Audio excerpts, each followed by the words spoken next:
Assalamualaikum warahmatullahi wabarakatuh. Selamat siang kepada para dosen penguji dan dosen pembimbing, serta hadirin sekalian.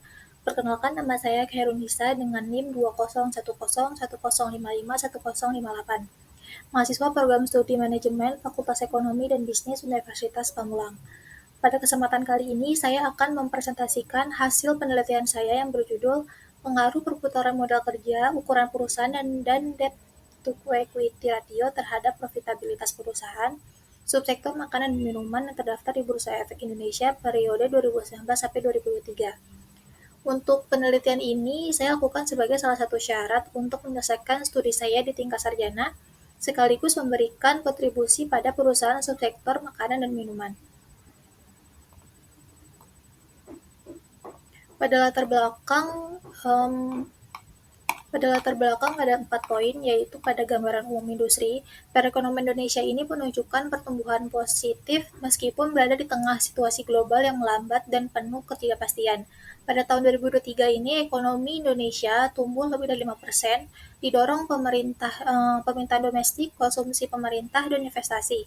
Selain itu, subsektor ini menjadi salah satu pendorong utama pertumbuhan industri manufaktur Indonesia, memberikan kontribusi signifikan terhadap PDB non-migas, namun tekanan ini akibat fluktuasi global seperti biaya bahan baku, nilai tukar, dan tetap menjadi tantangan bagi perusahaan di sektor ini. Gambaran khusus perusahaan sektor ini memiliki daya tahan yang tinggi terhadap krisis dan mampu pulih dengan cepat. Hal ini terlihat dari meningkatkan jumlah perusahaan yang terdaftar di Bursa Efek Indonesia. Peningkatan ini juga menunjukkan kepercayaan investor terhadap sektor makanan dan minuman, namun perusahaan dalam sektor ini perlu berinovasi dan mengelola keuangannya secara efektif untuk merespon perubahan pola konsumsi masyarakat yang semakin berfokus pada produk berkualitas tinggi.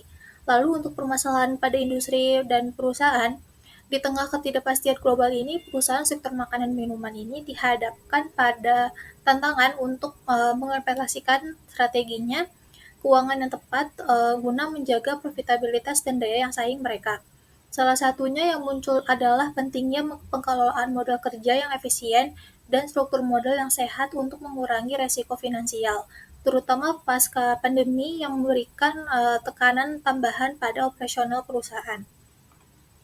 Lalu pada poin keempat, ada permasalahan spesifik bagaimana perputaran modal kerja ini, ukuran perusahaan, dan debt to equity ratio, atau yang biasanya disebut DER, memengaruhi profitabilitas pada perusahaan sektor makanan dan minuman yang terdaftar di Bursa Efek Indonesia selama 2019 sampai 2023. Maka dari itu, penelitian ini bertujuan untuk memberikan pemahaman lebih mendalam mengenai faktor-faktor apa saja yang mempengaruhi profitabilitas. Hasilnya diharapkan dapat menjadi referensi strategis bagi perusahaan maupun investor.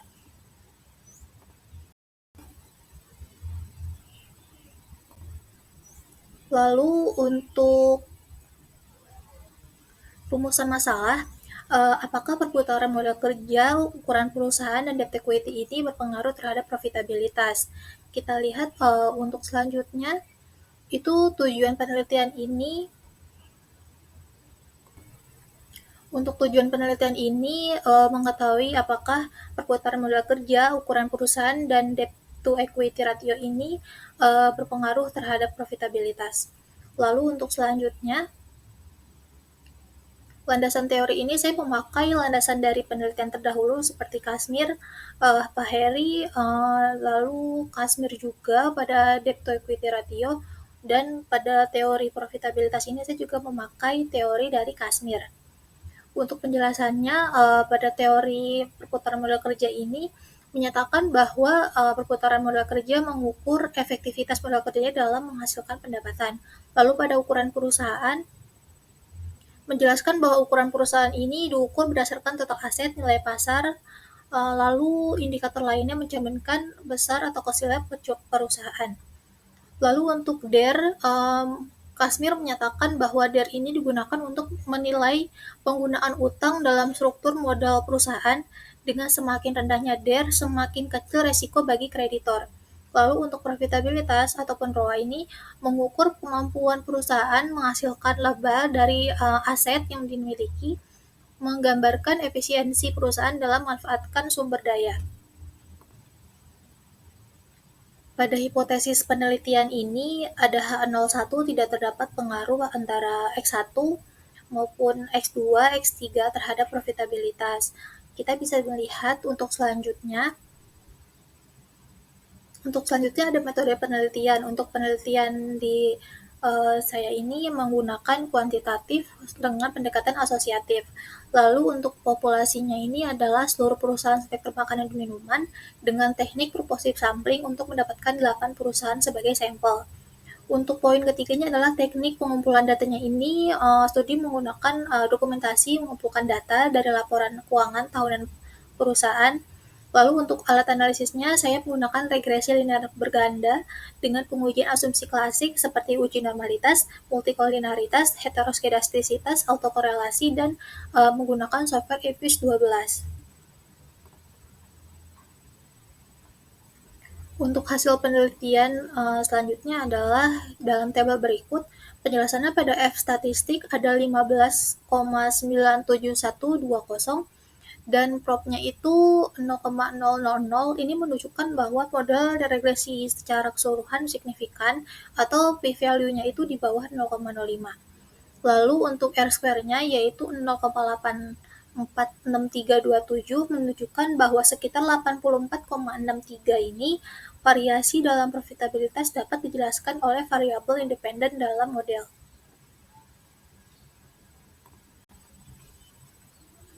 Untuk hasil penelitiannya, perputaran modal kerja ini tidak berpengaruh signifikan terhadap profitabilitas, yaitu p-value-nya itu 0,5456 atau melebihi 0,05.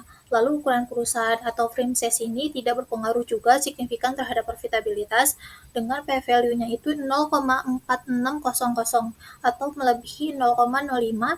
Lalu debt equity ratio ini tidak berpengaruh juga signifikan terhadap profitabilitas dengan p-value-nya itu 0,3620 atau melebihi 0,05. Secara simultan, ketiga variabel ini menunjukkan signifikan atau berpengaruh terhadap profitabilitas karena F statistiknya itu adalah 15,97120 dengan p-value-nya 0,000 yaitu di bawah 0,05. Lalu untuk poin selanjutnya adalah pembahasan perputaran modal kerja ini sesuai dengan teori terdahulu, yaitu dengan penelitian Ainova Nur Hasanah dan Yepi Sopian pada tahun 2024. Pada ukuran perusahaan juga sesuai penelitian terdahulu dengan konsisten bahwa tidak ada pengaruhnya terhadap profitabilitas, yaitu dengan penelitian yang dilakukan oleh Diah Nurdiana pada tahun 2018. Lalu pada debt to equity ratio ini tidak berpengaruh signifikan terhadap profitabilitas. Dengan penelitian ini sesuai konsisten dengan Ani Komang Putri Aristiani DKK pada tahun 2021. Pada kesimpulan penelitian saya saat ini adalah perputaran modal kerja secara parsial tidak memiliki pengaruh profitabilitas, lalu pada ukuran perusahaan secara parsial tidak memiliki pengaruh profitabilitas, dan debt to equity ratio secara parsial juga tidak memiliki pengaruh profitabilitas. Perputaran modal kerja, ukuran perusahaan, dan debt equity ratio atau yang disebut DER ini ketiga juga tidak bersama-sama memiliki pengaruh yang signifikan terhadap profitabilitas. Lalu untuk saran investor, perusahaan disarankan investor ini mempertimbangkan dengan cermat investasi pada perusahaan subsektor makanan dan minuman. Lalu pada perusahaan disarankan untuk memperhatikan perputaran modal kerja, ukuran perusahaan, dan DER ini dalam meningkatkan profitabilitas. Lalu untuk penelitian selanjutnya menambah variabel independen lain untuk mendapatkan hasil yang lebih lengkap dan akurat. Sekian, terima kasih presentasi saya. Wassalamualaikum warahmatullahi wabarakatuh. Terima kasih.